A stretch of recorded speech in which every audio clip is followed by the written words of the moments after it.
Mr. J's car collection here. Never make tutorial videos. Decided to this time because this job is just so simple. I realized as I jacked the car up and looked underneath.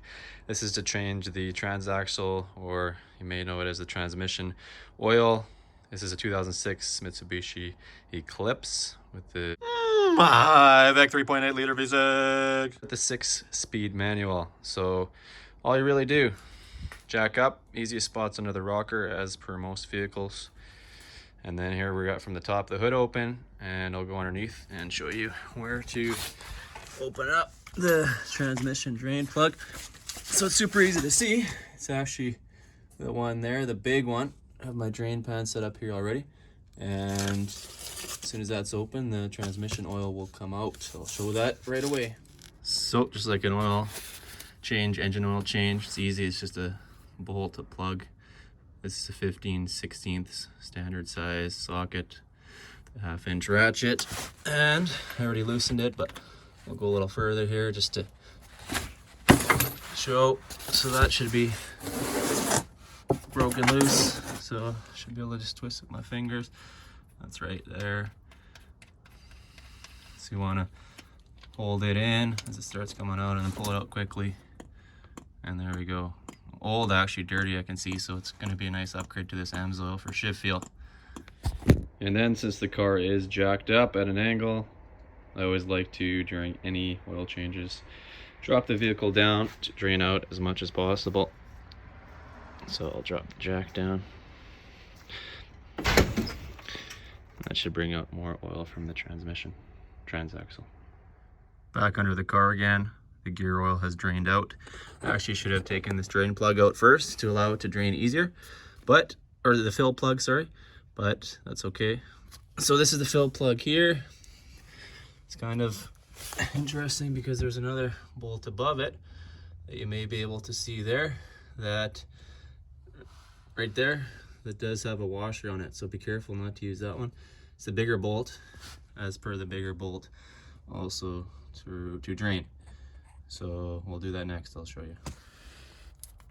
Here we can see the two bolts are matching, about the same size, probably exactly the same size. They were the same size socket. Okay, installing the drain plug back so we can fill it up with gear oil. Always double check, make sure your plug is clean before reinstalling. Do not want any rocks or such from the gravel, if you're working on a gravel driveway or something like that, to get into the transmission. So see here, the washer's still on there. Get the bolt in and then tighten it on. So none of these bolts, like for engine oil change and such, transmission oil, need to be super tight, but you do want to make it tight to ensure that it's not leaking, but the washer is there to help that. So just fairly tight, snug, and it's big, so you can give it a good tighten, but not too crazy. So that's good. And then I like to always see if I can wipe up any excess. My 3.8 liter V6. So there are a few ways to get the gear oil into the transaxle. Today we're just going to use this simple setup with a hose, clear hose, and it's just shoved inside of this other heater hose with some tape on it to try to prevent as much from spilling out possible. So last time I used this was also the same gear oil that just spilled out there, so it's totally fine to use it again, even if there's some stuck in there. And we're using AMSOIL manual transmission and transaxle gear loops, 75 weight, 90 GL4. All Japanese cars, 90s, early 2000s, definitely want to use this for your synchronizers. The GL4 is what I'm saying. Whether it's Redline, AMSOIL, anything like that, it's all synthetic, high quality, and improves shift feel generally a lot when your car has some mileage on it compared to some cheaper options. So GL4 is the certification look for. Make sure it's not dual with GL5. Make sure it's not GL5 oil, as the GL5 is not proper for your synchronizers, and you may get grinding in the future, or when you put it in, even shortly after. So this car online, I read it up, it's said to take about 1.9 quarts. Extra bottle here just in case I spill, need excess. So I find they always usually take a bit more than what people say online or what the manual says. I'm not sure if I spill every time or what, but I have that third bottle just in case, and I'll probably need a small amount. And I highly recommend AMSOIL. It's what I've been using in my JDM and USDM Japanese cars. And I think I prefer it over Redline. I'm not entirely sure. The one car I tried Redline in, I was not impressed. That was my 3000 GT VR4.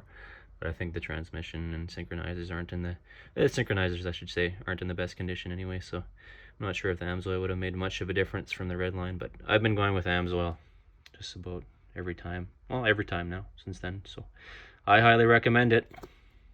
Simply feed the hose down. So when we go underneath the car, you can reach it. Engine technology. Slide your leaky hose into the, let's clean it off, into the filler hole. Like I said, I used the same oil last time, so it's fine. And I guess that was my 2003 Eclipse, I think. Now from above, we can see the hose is on the filler spot for the transmission.